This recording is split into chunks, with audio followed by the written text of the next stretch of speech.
Quand on fait des erreurs, on rencontre des échecs, on fait des bêtises, on se rend compte de l'écart entre être et faire. Et ce n'est pas parce qu'on a fait quelque chose de mal que l'on perd son droit devant Dieu.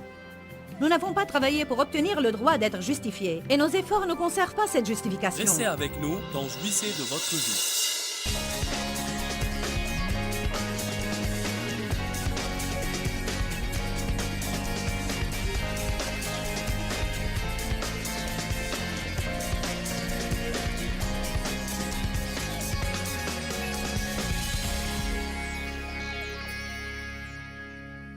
Éphésiens 4, verset 15 dit « Mais que nos vies expriment la vérité en toutes choses.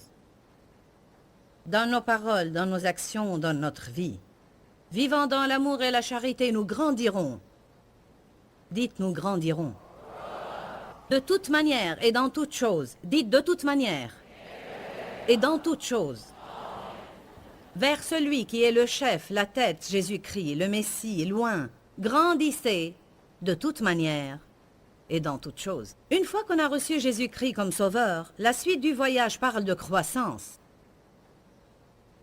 La suite du voyage parle de progrès et de changement.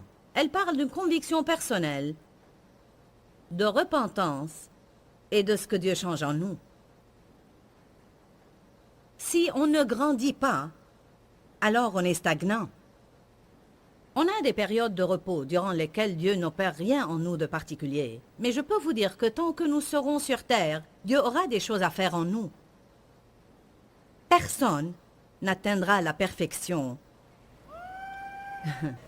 jusqu'à ce que Jésus revienne pour nous prendre. La progression est vitale dans notre marche spirituelle. Nous venons d'avoir un aperçu de la relation du berger avec ses brebis, parce que Jésus nous compare à des brebis, alors qu'il est lui-même le bon berger.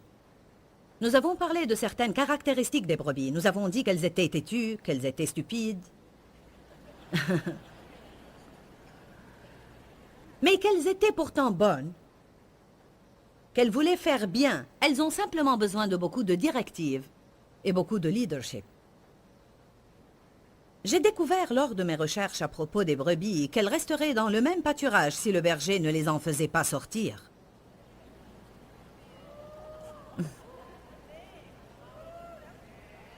Elles usent du pâturage dans lequel elles sont et elles détruisent la terre qui s'en trouve infestée de parasites.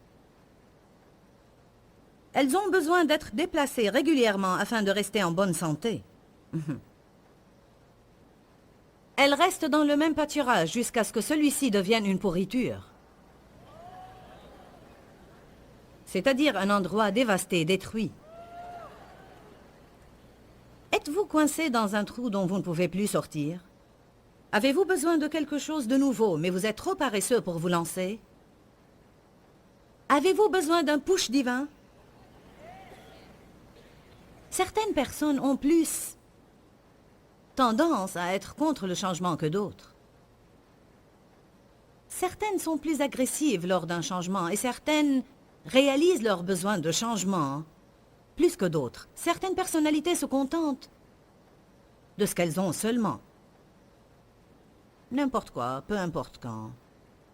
Mais je ne pense pas qu'elles soient réellement satisfaites à l'intérieur. Je pense qu'il y a quelque chose au fond d'elles-mêmes qui crie pour quelque chose de nouveau.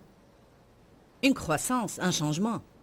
Dans Deutéronome chapitre 1, verset 6, Dieu parle à travers Moïse et dit « Dis à ce peuple, vous êtes restés assez longtemps près de ces montagnes. »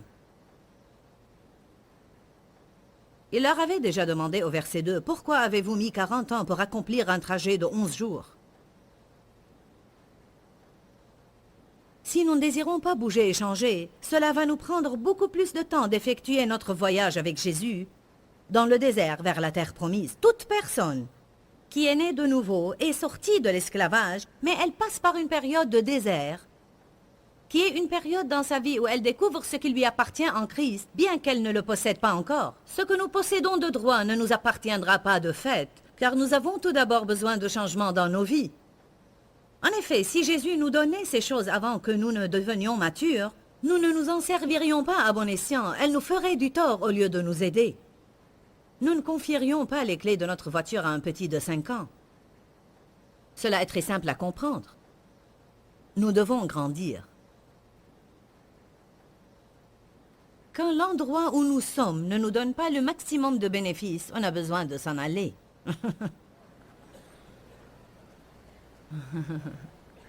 On a besoin d'un changement. Quelque chose peut être bon à une saison et mauvais à une autre. Aujourd'hui, on trouve des gens qui changent trop. Ils changent de ministère chaque 3 semaines. Ils changent d'église quand ils le sentent.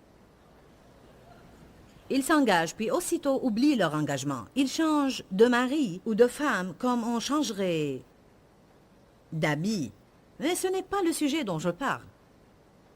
Je crois qu'il y a des personnes aujourd'hui, ici dans l'auditoire ou qui regardent la télé, qui sont absolument désireuses de changement, mais qui laissent la peur du changement les arrêter. Vous priez pour un changement et après, quand Dieu essaye de changer quelque chose, cela vous affole.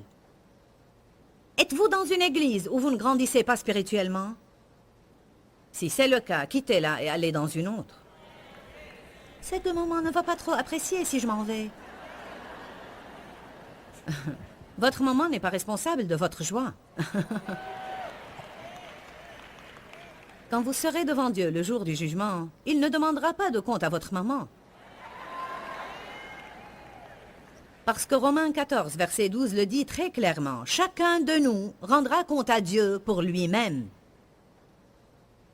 Maman doit comprendre que l'endroit où elle doit être n'est peut-être pas celui dans lequel vous devez être. Même si l'endroit semble idéal pour elle, ce n'est peut-être pas le lieu dans lequel Dieu veut que vous soyez. De plus, votre destinée dépend peut-être d'un autre endroit vers lequel Dieu vous conduit. On a besoin d'être au bon endroit, au bon moment, faisant la bonne chose avec la bonne attitude. Il me conduit dans les sentiers de la justice à cause de son nom. Qu'est-ce que cela signifie? Si je ne me trouve pas au bon endroit, je ne peux pas glorifier le nom de Jésus. Il me conduit sur le bon chemin pour moi à cause de son nom, afin que je puisse lui donner gloire. Si votre esprit n'est pas nourri là où vous vous trouvez, vous devez prier pour savoir où Dieu vous veut. Et honnêtement, je le dis, même si vous perdez tous les amis que vous avez, vous devez avancer avec Dieu. Quand la nuée s'en va, il vaut mieux s'en aller. Quand elle ne bouge pas, on ne bouge pas. Et quand elle avance, on avance. Je me réfère aux Écritures dans l'Ancien Testament. Lorsque le peuple était conduit par la nuée durant le jour et par le feu la nuit. Cette nuée et ce feu représentaient la présence de Dieu. Et la Bible dit que quand la nuée restait au-dessus d'un endroit, le peuple y établissait ses tentes et il n'en bougeait pas jusqu'à ce que la nuée se déplace. Quand la nuée s'en allait, il s'en allait. Quand elle restait, il restait. Parfois, la nuée restait un long moment, parfois juste une seule nuit. Mais quand la nuée partait, le peuple partait. Ce que je vous dis, c'est quand la présence de Dieu s'en va, quand l'onction se retire d'un domaine de votre vie, vous devez avancer avec Dieu. On a parfois des vies atroces et misérables parce qu'on suit des gens au lieu de suivre Dieu.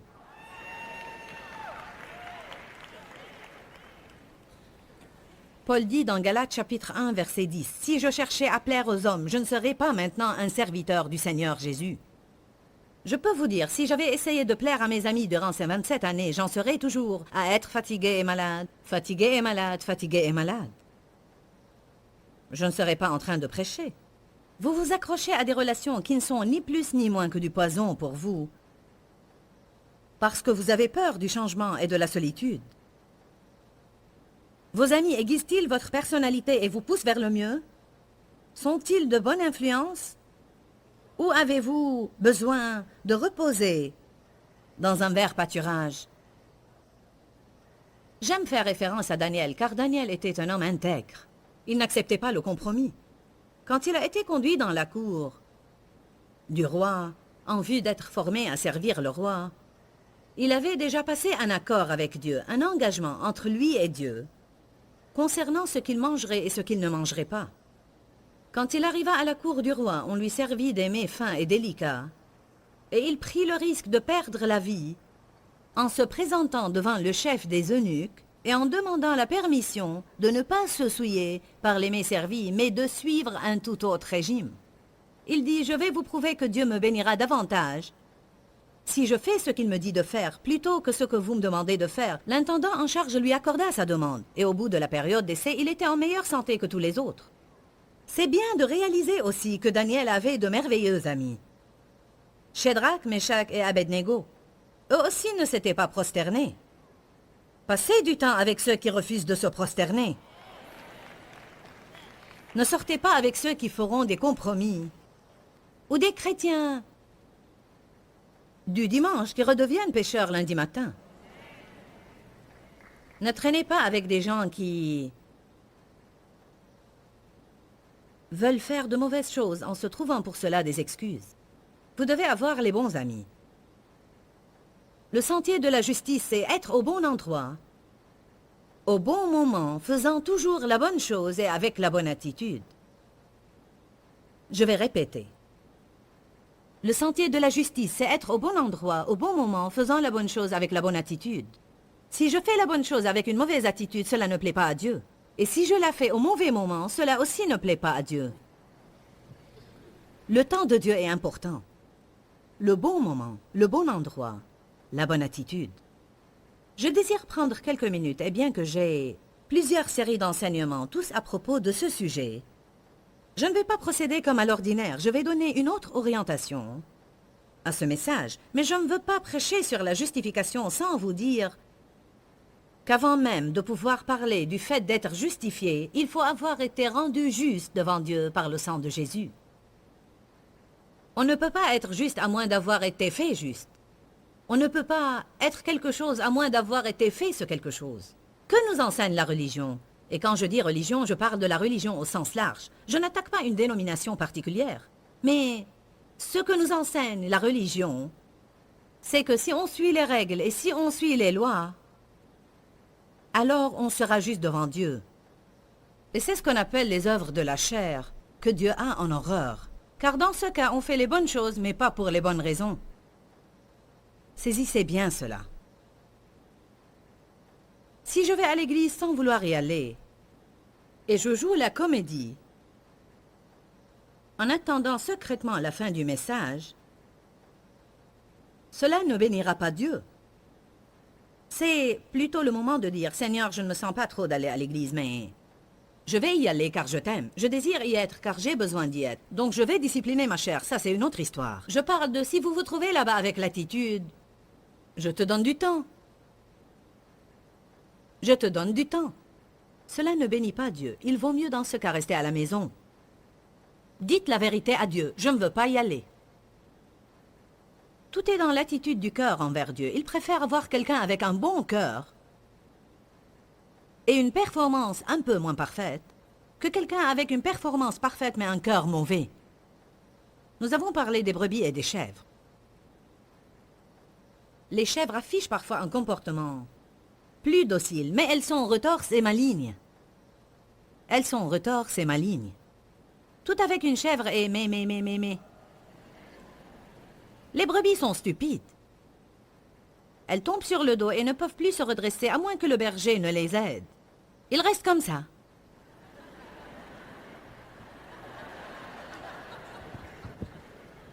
Donc le berger cherche toujours la brebis abattue afin de prendre soin d'elle. Les brebis ont besoin du berger. Elles ont besoin d'avoir un berger. Elles ne pourraient pas survivre sans berger. Elles feraient n'importe quoi sans un berger. Mais ce sont de braves bêtes. Et même si elles sont bêtes, elles ont un bon fond. Bah. Amen. On doit comprendre qu'avec Dieu, ce qui compte, c'est le cœur. Il nous donne un cœur nouveau. Il met son esprit en nous. Il veut que nous fassions tout notre travail de bon cœur. Pas en vue d'obtenir quelque chose de lui, mais plutôt par amour pour lui, pour ce qu'il a déjà accompli pour nous. Je veux répéter. On ne fait pas de bonnes œuvres. On ne donne pas nos dîmes et nos offrandes. On ne va pas à l'église. On ne lit pas notre Bible. On ne prie pas pour bien nous faire voir de Dieu. On le fait par amour pour lui, pour ce qu'il a déjà fait pour nous. Nous ne faisons que répondre à ce don gratuit d'amour qu'il nous donne. Et nous pouvons dire, « Seigneur, je veux faire tout ce que tu me demandes de faire. Je veux te servir, je veux travailler pour toi. Je veux étudier ta parole. Je veux prier et marcher dans ta présence. Parce que je t'aime, Seigneur, je t'aime. J'apprécie ce que tu as fait dans ma vie. Amen. » C'est très important pour moi que vous réalisiez qu'on ne peut pas être juste à moins d'avoir été fait juste, et on est justifié à la nouvelle naissance. 2 Corinthiens 5, 17. Si quelqu'un est en Christ, il est une nouvelle créature. Les choses anciennes sont passées, voici toutes choses sont devenues nouvelles. Et le verset 21 dit, celui qui n'a pas connu le péché, il l'a fait devenir péché pour nous, afin que nous devenions en lui justice de Dieu. Donc il a pris nos péchés et nous a donné sa justice. On ne trouve pas ailleurs un meilleur deal. Mais cela ne vous fera aucun bien à moins que vous ne le croyiez. Aussi, vous avez besoin de commencer à dire « Je suis devenu justice de Dieu en Jésus ». Et alors, quand on fait des erreurs, on rencontre des échecs, on fait des bêtises, on se rend compte de l'écart entre être et faire. Et ce n'est pas parce qu'on a fait quelque chose de mal que l'on perd son droit devant Dieu. Nous n'avons pas travaillé pour obtenir le droit d'être justifiés, et nos efforts ne conservent pas cette justification. Nous avons été faits justice de Dieu par le sang de Jésus. Quand nous faisons quelque chose de mauvais, Dieu s'occupe de ce que nous avons fait, mais on ne perd pas notre relation de fils et de fille. On ne perd pas son identité en Jésus à cause de ses actions. Amen. Vous devez comparer cela à la relation que vous avez avec vos enfants, nos enfants que nous aimons tant. Je n'ai jamais, à aucun moment, cessé d'aimer un de mes enfants. Est-ce que j'ai un jour voulu leur tordre le cou? Absolument. Je veux dire certainement, absolument. Mais je n'ai jamais arrêté de les aimer. Donc on s'occupe de leur comportement sans arrêter de les aimer. D'accord? Dites avec moi, j'ai besoin d'être au bon endroit, au bon moment, faisant la bonne chose, avec la bonne attitude. Maintenant dites, je ne peux pas être juste, à moins de savoir que j'ai été fait juste en Christ. Regardons Matthieu 23. Je veux que nous jetions un coup d'œil sur les pharisiens parce qu'ils sont un exemple classique des personnes qui font la bonne chose, mais avec la mauvaise attitude.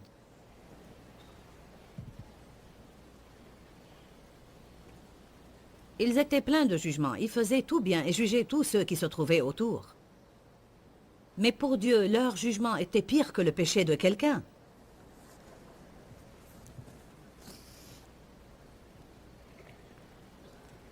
Matthieu 23, verset 25. Malheur à vous. Je ne sais pas de quel malheur il s'agit, mais je n'en veux pas. Malheur à vous, scribes et pharisiens, prétendants et hypocrites, car vous purifiez le dehors de la coupe et du plat, alors qu'en dedans, ils sont pleins de rapines, vols, pillages, exploitation et d'intempérance. Pharisiens aveugles, purifie premièrement l'intérieur de la coupe et du plat, afin que l'extérieur aussi devienne pur. L'extérieur, nos œuvres, ne seront jamais propres, justes et pures, si nous ne le laissons pas tout d'abord purifier nos cœurs. Malheur à vous, scribes et pharisiens hypocrites, parce que vous ressemblez à ces sépulcres blanchis, qui paraissent beaux du dehors et qui au-dedans sont pleins d'ossements de mort. Ne me dites pas que Jésus n'était pas assez direct. Verset 28. Vous de même, au dehors, vous paraissez juste aux hommes, mais au dedans, vous êtes remplis d'hypocrisie et d'iniquité.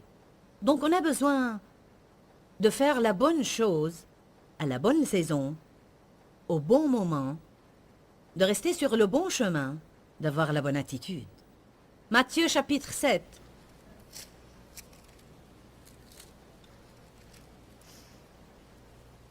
Verset 13.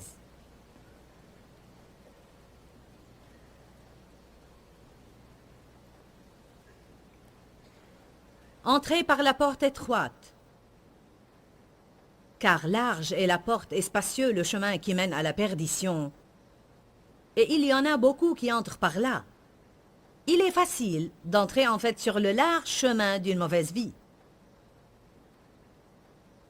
Il est facile d'entrer dans le large chemin qui fait que nous allons à l'église les dimanches, mais que nous menons la vie qui nous chante le reste de la semaine. Et il y en a beaucoup qui sont sur ce chemin. Beaucoup sont ceux qui entrent sur le chemin qui mène à la perdition. Entrez par la porte étroite, dit la Bible. Verset 14. Mais étroite est la porte, contractée par les pressions, et resserré est le chemin qui mène à la vie, Et il y en a peu qui le trouvent. Si vous voulez vivre une vraie vie spirituelle, la vraie vie que Dieu désire que nous ayons, si vous voulez jouir de la justice de Dieu, de la paix et de la joie du Saint-Esprit, peu importe quelles sont vos circonstances, vous allez devoir vivre dans un chemin étroit où il ne restera pas beaucoup de place pour votre chair.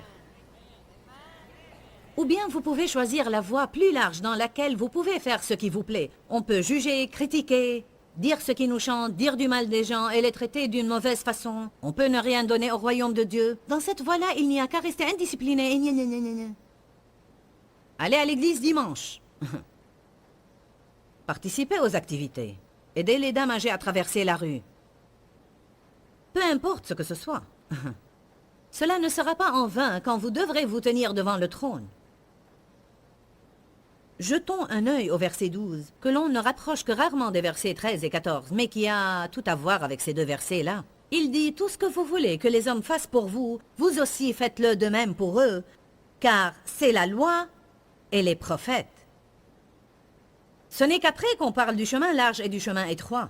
Je crois réellement que la règle d'or, comme on l'appelle, et si on veut vivre conformément à cette règle d'or, serait « Faites aux autres tout ce que vous aimeriez qu'ils fassent pour vous ». Mais je n'y arrive pas tous les jours, j'aimerais grandir dans cela. Si vous vous dites cela, alors il faut choisir le chemin étroit. Il ne s'y trouvera plus de place pour la chair. Est-ce que j'aimerais qu'on parle derrière mon dos? Non. Et moi, est-ce que je parle derrière le dos des autres? Ça m'arrive de faire cela de temps en temps. Ce n'est plus du tout comme j'avais l'habitude de faire d'antan. Mais parfois, Dieu aura à secouer le bâton et nous réprimander. Amen. Est-ce que j'aime quand on me juge? Quand on se mêle de mes affaires et me critique alors qu'on ne sait rien de moi? Rappelez-vous de ce que j'ai dit. Vous savez ce que vous savez, mais vous ignorez ce que vous ignorez. On a vraiment besoin de se rappeler de cela quand on en arrive à juger quelqu'un, parce que c'est sans doute une des plus grandes faiblesses et tendances de l'homme. Si j'étais toi, je ne le ferais pas. Vous ne savez pas ce que vous auriez fait. Et moi non plus, d'ailleurs. Comment savoir ce que nous aurions fait dans une situation à moins d'y être? Nous ignorons ce que nous aurions fait, et peu importe l'opinion que nous avons de nous-mêmes, personne ne peut le savoir à moins de se trouver dans la situation. Il y a dans la Bible des choses qui sont considérées comme bonnes ou mauvaises, et on peut voir des personnes faire ces bonnes ou mauvaises choses. Ce n'est pas qu'il faille se montrer bête et sans opinion.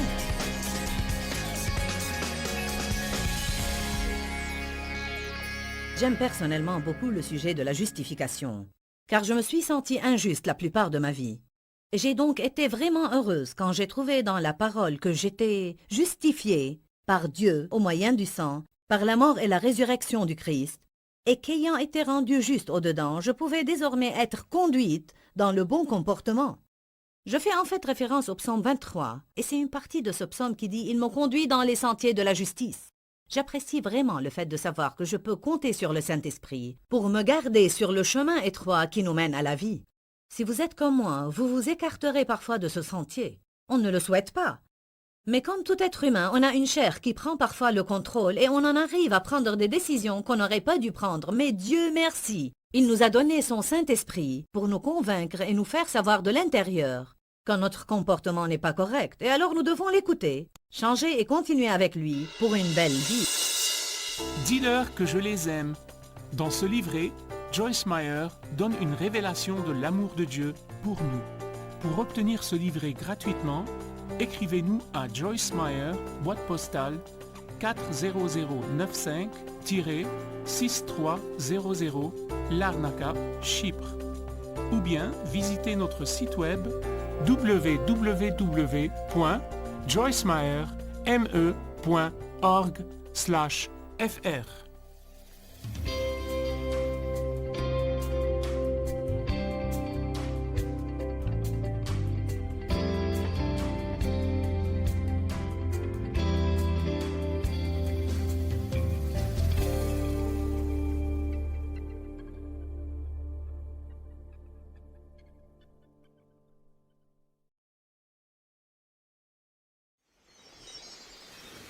Il est temps de grandir de nouveau.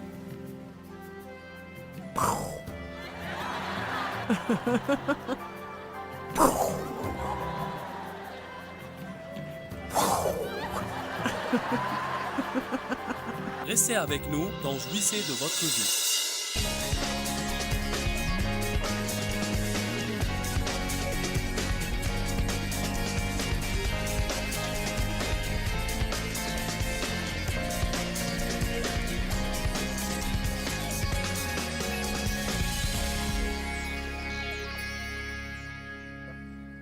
Je suis très contente que Paul ait dit, oubliant le chemin parcouru, je vais droit de l'avant.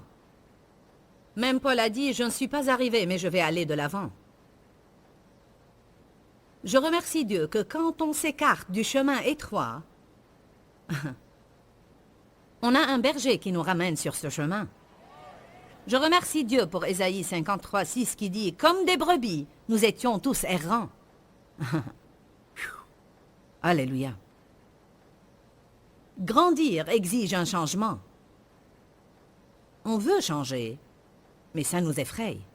Le crabe, et je ne parle pas d'une personne qui est agressive comme le crabe, je parle de l'animal crabe.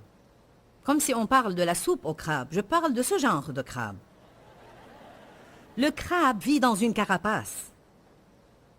Et pour grandir, il doit sortir de cette carapace. Puis il développe une nouvelle carapace. Alors, on a ce petit crabe qui est dans sa carapace et rien ne se passe.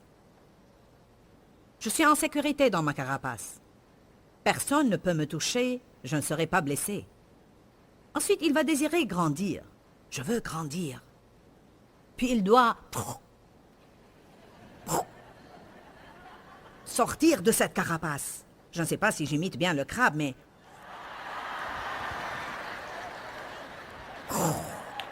Ce sont ses pas, d'accord? Qu'est-ce que je ne fais pas pour vous?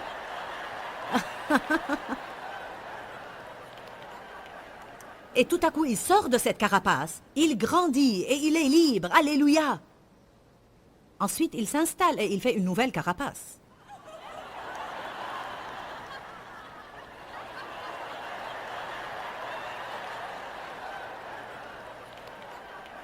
Je suis en sécurité de nouveau. Je me sens à l'aise dans ma petite carapace. Personne ne me dérange et je ne dérange personne.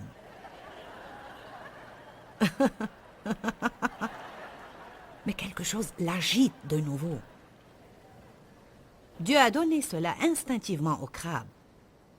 Il est temps de grandir de nouveau.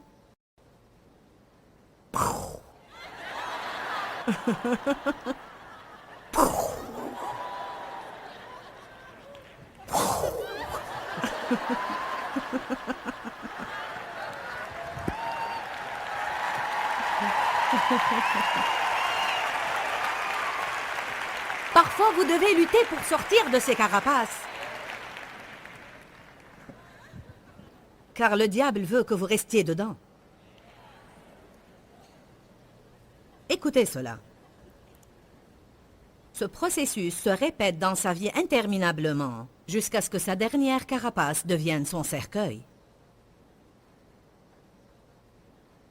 Il meurt enfin dans cette dernière carapace. Vous savez, je crois que quand nous refusons de sortir de notre carapace, cette dernière devient notre cercueil. Et même si physiquement on respire,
est quasiment mort, car on n'est pas en train de jouir de la vie alors que Jésus est mort pour que nous en jouissions. On doit grandir, on doit changer, on doit sortir. Sortez de votre carapace et grandissez. Sortez de votre zone de confort. Vous savez, les gens sont attachés au confort, surtout en Amérique. On est tellement attachés au confort. Amen. Choisissez votre souffrance. Parce que vous allez souffrir. Tout le monde va souffrir. Et vous pouvez choisir votre souffrance. La souffrance du changement ou la souffrance de ne jamais changer. Cela mérite d'être écouté. Vous pensez que vous souffrez car toutes les choses changent. Mais vous auriez souffert si vous étiez resté dans la même place car vous vous seriez ennuyé à mourir. La vie est un processus interminable de lâcher et de tenir. Vous réalisez ça? Lâcher et tenir. Comment mon ministère a passé, d'où j'ai commencé il y a 27 ans, progressivement. Pendant 5 ans, j'ai enseigné. J'ai enseigné la Bible pendant 2 ans et demi chez moi, tous les mardis soirs, dans la salle de séjour. Dans ma maison à Saint-Louis, entre 25 et 30 personnes assistaient à cette réunion. Ensuite, une femme m'a demandé d'enseigner la Bible chez elle, alors je faisais 2 réunions, une le mardi soir et l'autre le jeudi matin. J'ai fait cela pour 2 ans et demi de plus. Ensuite, Dieu m'a dit, « Laisse cela, je vais faire une chose nouvelle. » Et la chose nouvelle que Dieu a faite est que je n'ai rien fait pour 1 an. Il m'a mise de côté. Ma vision était testée, mon rêve était testé, et il me semblait en fait que tout allait en arrière. Mais durant cette année, quelque chose s'est passé en moi, chose qui devait vraiment avoir lieu avant que je ne passe au niveau suivant. Parfois, quand Dieu change des choses dans votre vie, il se peut qu'il y ait des périodes de silence de temps en temps, où il semble que rien ne se passe, mais quelque chose se passe en vous avant qu'il ne soit manifesté pratiquement. Quand je regarde à travers les fenêtres de ma maison, les arbres semblent morts, plus morts que la mort. Mais pendant tout l'hiver, alors que je les regardais, la sève se formait pour la croissance du printemps. Et soudainement, le temps va changer, le soleil va briller et les nouvelles feuilles, les nouvelles pousses, les nouveaux fruits vont paraître sur ces branches. Si et seulement si quelque chose se passait à l'intérieur de cet arbre tout l'hiver. Peut-être que vous passez dans un hiver de votre vie, mais quelque chose se passe en vous. Laissez Dieu faire en vous ce qu'il veut faire pour qu'il puisse faire à travers vous ce qu'il veut faire. J'éprouvais des sentiments d'insécurité et d'inquiétude dans ma vie. Je me comparais avec les autres personnes. Et je sentais que je n'étais pas une femme ordinaire et je subissais en réalité une très grande tension. Tu n'es pas comme nous. Qu'est-ce que tu as? Car je ne m'intéressais pas à ce à quoi la plupart des femmes s'intéressaient parce que Dieu m'encourageait et m'appelait à faire autre chose. Je préférais rester à la maison et chercher Dieu au lieu d'aller boire un café et faire des commérages sur les voisins. Mais les gens vous jugeront pour cela. Si vous essayez d'être pieux, les gens vous jugeront pour cela. Si vous essayez d'avoir une relation plus profonde avec Dieu alors que vos amis ne veulent pas le faire, ils vous jugeront pour cela. Eh bien, tu penses que tu es meilleur que nous? Modèle de vertu. Qui sait que je dis la vérité? Après cela, j'ai commencé à aller à une nouvelle église à Saint-Louis qui regroupait vers 30 membres à l'époque. Et à la fin, j'ai donné des leçons bibliques intitulées « La vie dans la parole ». Et j'ai fait cela pour 5 ans. Je suis devenu un pasteur associé, j'ai enseigné au collège biblique. Et j'ai appris des choses en m'asseyant et en regardant. J'ai été ordonné dans cette église. Ensuite, Dieu m'a dit une nuit quand je me suis arrêté devant l'église, « J'en ai fini avec toi ici. » C'était une période très pénible dans ma vie. Et pour 1 an, Dieu me demandait de partir alors que je restais. Que veux-tu que je fasse? Va et je te montrerai. Il m'a dit, étends ton ministère vers le nord, le sud, l'est et l'ouest. Mais Seigneur, personne ne me connaît. J'étais à l'aise dans ma carapace. Les gens me connaissaient là-bas. J'avais un bureau, j'avais une place pour garer ma voiture et un siège avec mon nom dessus. J'étais respectée et j'étais admirée. Je savais tout ce qui se passait et j'aimais beaucoup cela. Je sentais en mon fort intérieur que j'étais avec le bon groupe.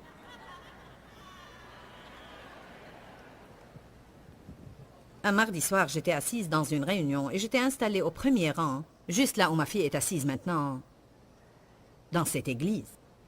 J'allais à l'église tous les mardis soirs. Dieu m'avait déjà parlé et continuait à me parler depuis plusieurs mois, depuis 1 an à peu près, d'étendre mon ministère. Je veux dire, je recevais beaucoup de prophéties, des gens qui ne me connaissaient même pas venaient me dire « Je sens dans mon cœur que le Seigneur veut que vous étendiez votre ministère. Vous ne pourriez pas avoir plus de confirmation que je n'ai eu. » Si j'essayais de mettre Dieu à l'épreuve, vous savez, il me montrait même un certain homme. C'était un méthodiste qui avait un ministère d'intercession et qui m'avait seulement entendu à la radio. Il ne savait pas que Dave était un très grand joueur de golf et que je jouais au golf avec lui. Et il est venu et il m'a apporté une balle de golf. Il a dit « Je priais pour toi et Dieu m'a demandé de te donner cette balle et de te dire que je t'ai vu mettre cette balle de golf sur un thé et la lancer et ton ministère a décollé tout comme une balle de golf décolle. »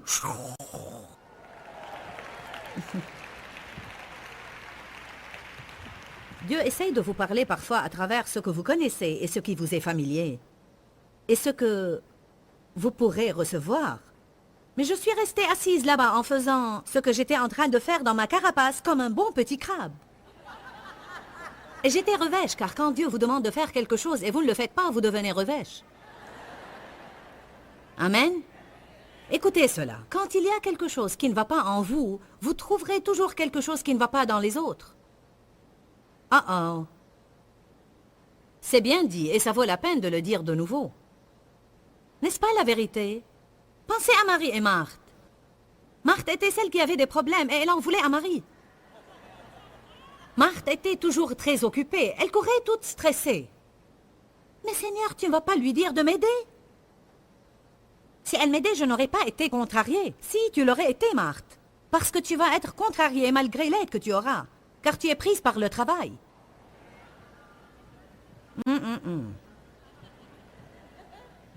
Allez de l'avant. J'ai senti que le Saint-Esprit a littéralement crié après moi un soir durant une réunion. « Qu'est-ce que tu fais ici ?» J'ai dit « C'est mardi soir, Seigneur, je suis à l'église. » Je t'ai dit il y a 1 an de partir d'ici. Je suis finalement partie. Au nord, au sud, à l'est et à l'ouest. J'ai commencé des réunions au nord, au sud, à l'est et à l'ouest de Saint-Louis. Je vous dis la vérité, c'est tout ce que je savais faire. 50 personnes venaient à cette réunion, 60 à celle-ci, 70 là-bas. J'ai laissé une réunion hebdomadaire qui regroupait 400 femmes à chaque fois et maintenant j'ai 50, 60, 70 personnes. Et j'ai pensé, qu'est-ce que j'ai fait? Ensuite, on a commencé à passer à quelques stations de radio et enfin, il nous était possible d'aller à Kansas et avoir une réunion car on passait à la radio là-bas. Et près d'une centaine nous écoutaient. Puis on est allé à Chicago, à Illinois et à des endroits au nord, au sud, à l'est et à l'ouest. Nord, sud, est, ouest.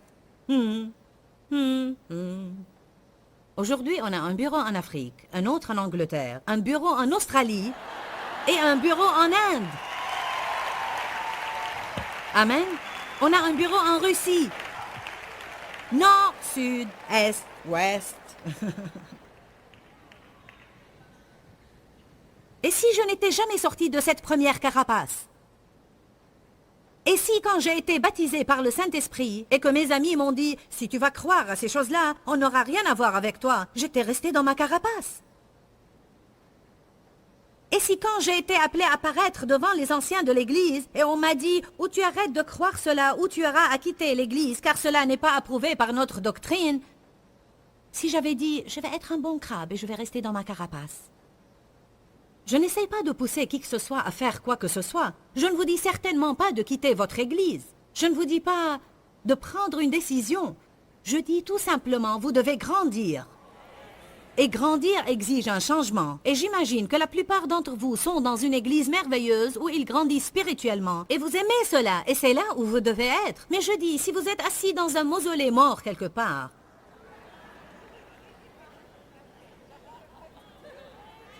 où tout le monde invite le pasteur à déjeuner tous les dimanches,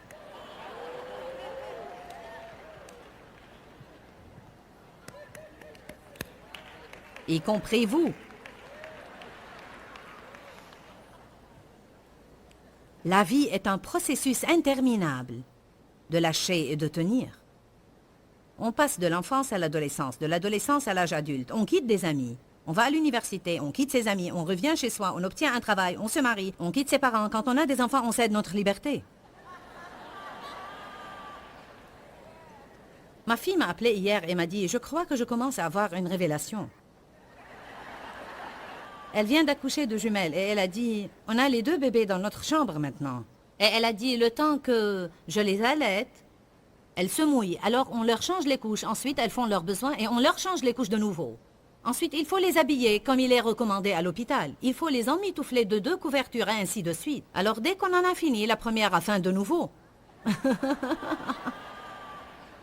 Je crois qu'elle attend avec impatience que sa maman, ou sa sœur, ou d'autres personnes viennent l'aider un tout petit peu. Et ça fait seulement 2 jours.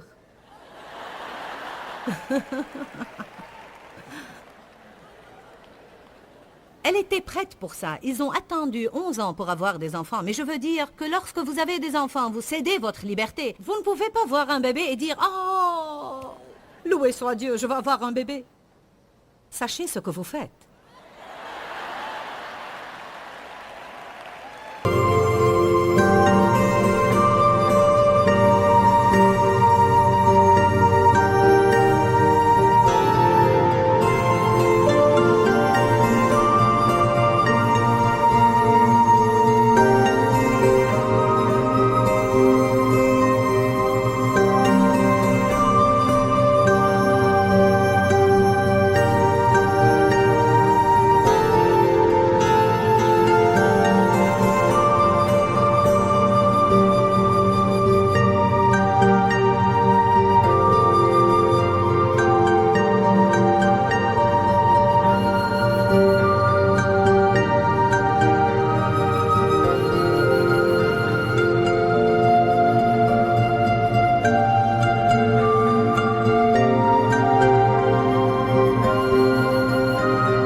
Ensuite, ces enfants grandissent et ils quittent. Et puis, on a à s'adapter à toute une nouvelle vie. Mais ma fille a 4 enfants, celle qui est là, Laura. Et elle disait récemment, en fait, dans peu de temps seulement, Emily, qui est le bébé, sera à l'école. Alors elle pense déjà comment cela va affecter sa vie et comment elle va passer son temps. Alors on est toujours en voie de changement. Changement continu. Il y a des saisons dans notre vie. Les choses changent avec l'âge. Les niveaux d'énergie changent. Les désirs changent. Comme j'aime rester à la maison. Je veux dire, pour des années, je voulais sortir. Pour des années, je rentrais d'un des séminaires que je faisais. Et on faisait même plus de sessions que maintenant. Dès que je rentrais chez moi, je voulais sortir et me promener dans les centres commerciaux, alors que maintenant, je veux juste m'allonger sur le fauteuil. Tout ce que je veux faire maintenant, c'est rentrer chez moi, prendre une douche et m'étendre sur le fauteuil comme ça. J'ai entendu Creflo Dollar dire, il y a 2 semaines à la télé, ma mère m'a dit une fois, le jour viendra où tu ne voudras être nulle part qu'à la maison. Et il a dit, j'ai pensé, oh non, je ne vais jamais être comme ça, ce serait ennuyant d'être tout le temps à la maison. Mais maintenant, tout ce que je veux faire, c'est rester à la maison. Est-ce qu'il faut sortir ce soir? Avec l'âge, votre corps change. Tout ce qui était un jour là, vous vous réveillez un matin et vous le trouvez là-dessous.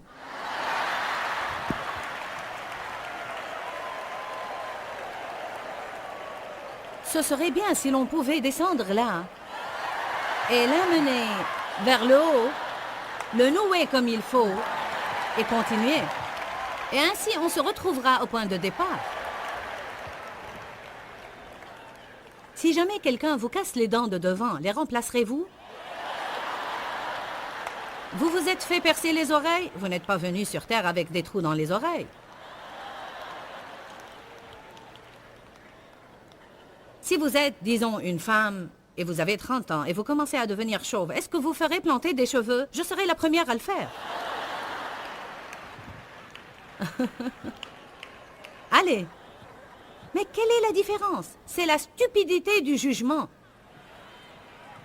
On se permet de faire certaines choses pour soi-même, mais si on ne se permet pas de faire autre chose et quelqu'un d'autre les fait, alors ce n'est pas juste. Orgueil, O-R-G-U-E-I-L. L'orgueil précède la chute. Dites ceci, j'ai à m'occuper d'assez d'affaires personnelles. Je n'ai pas à me mêler des affaires des autres. On doit apprendre à prier pour les choses et laisser Dieu s'en occuper.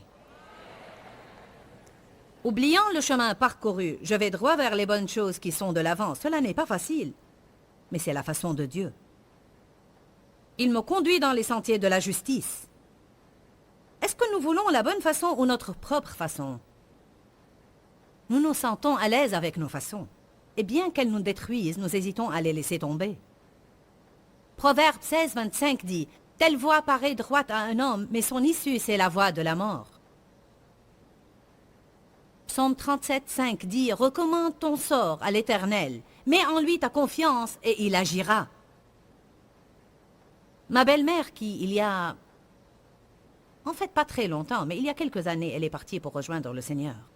C'est une femme de Dieu. Elle m'a donné ma première Bible. C'était une petite Bible King James blanche quand j'ai été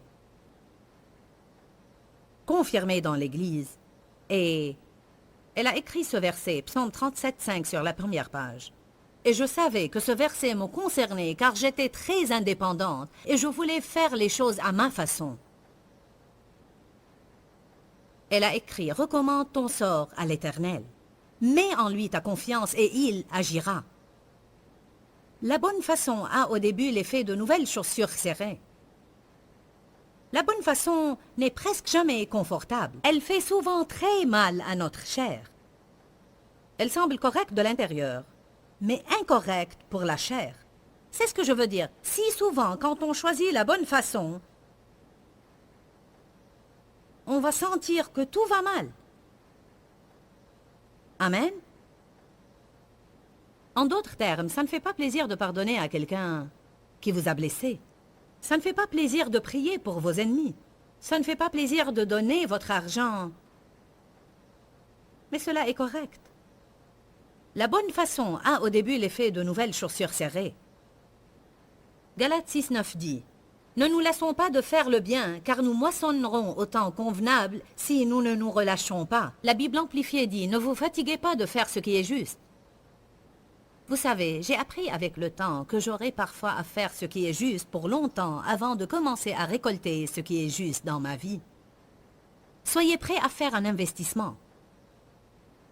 Soyez prêts à traiter correctement ceux qui ne vous traitent pas correctement. Et vous devez le faire parfois pour longtemps et semer beaucoup de graines pour qu'ils vous donnent en retour ce que vous méritez. Allez. Il y a une valeur incomparable à faire ce qui est juste pour le simple fait qu'il est juste. Quand Jésus est allé pour être baptisé par Jean, Jean a dit « Je ne suis pas supposé te baptiser ». Et Jésus a répondu « Fais-le pour accomplir tout ce qui est juste ». En d'autres termes, c'était la bonne chose à faire. Allez un peu à Éphésiens 6. Oh mon Dieu, je dois conclure. Donnez-moi une minute. Car je ne peux certainement pas arrêter au milieu du sermon. Le temps passe rapidement quand on passe de bons moments. Éphésiens 6, on va juste lire quelques versets. « Enfants, obéissez à vos parents selon le Seigneur, car cela est juste. On n'a pas à tout aimer ou à tout comprendre. On obéit simplement. Amen. Verset 2. Honore et apprécie ton père et ta mère. C'est le premier commandement avec une promesse, afin que tu sois heureux et que tu vives longtemps sur la terre. Il est juste que vous ayez de l'estime pour vos parents, même s'ils ne vous ont pas élevé de la meilleure façon. Même si vos parents vous ont mal élevé, honorez-les. J'ai subi cela et Dieu m'a finalement dit, tu es vivante, n'est-ce pas? Pense à ce que tu as obtenu et non à ce que tu n'as pas obtenu. Et fais ce que je te dis. Non pas parce que quelqu'un le mérite ou que tu as envie de le faire, mais parce que cela est juste. Et si tu fais ce qui est juste, je te bénirai. Allez. Il est écrit, serviteurs, obéissez à vos maîtres, car cela est juste devant Dieu. En fait, j'aime personnellement beaucoup le sujet de la justification, car je me suis sentie injuste la plupart de ma vie. J'ai donc été vraiment heureuse quand j'ai trouvé dans la parole que j'étais justifiée par Dieu au moyen du sang, par la mort et la résurrection du Christ, et qu'ayant été rendue juste au-dedans, je pouvais désormais être conduite dans le bon comportement. Je fais en fait référence au psaume 23, et c'est une partie de ce psaume qui dit « Ils m'ont conduit dans les sentiers de la justice ». J'apprécie vraiment le fait de savoir que je peux compter sur le Saint-Esprit pour me garder sur le chemin étroit qui nous mène à la vie. Si vous êtes comme moi, vous vous écarterez parfois de ce sentier. On ne le souhaite pas.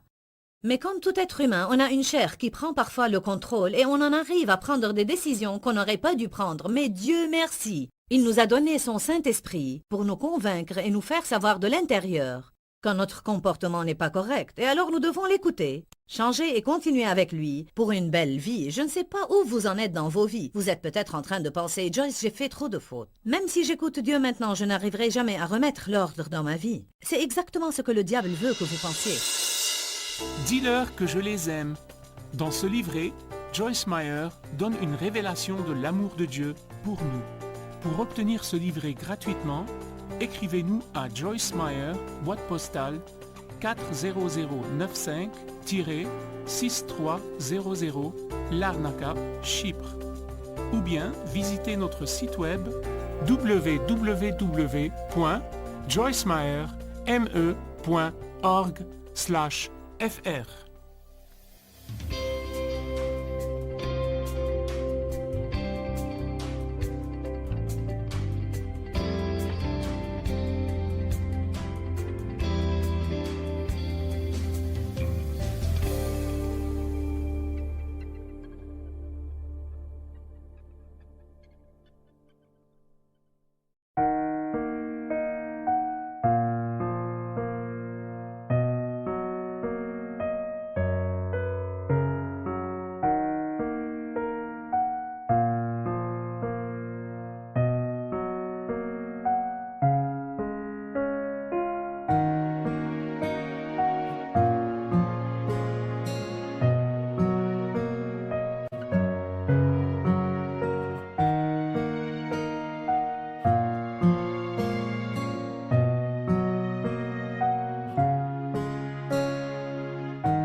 Bye.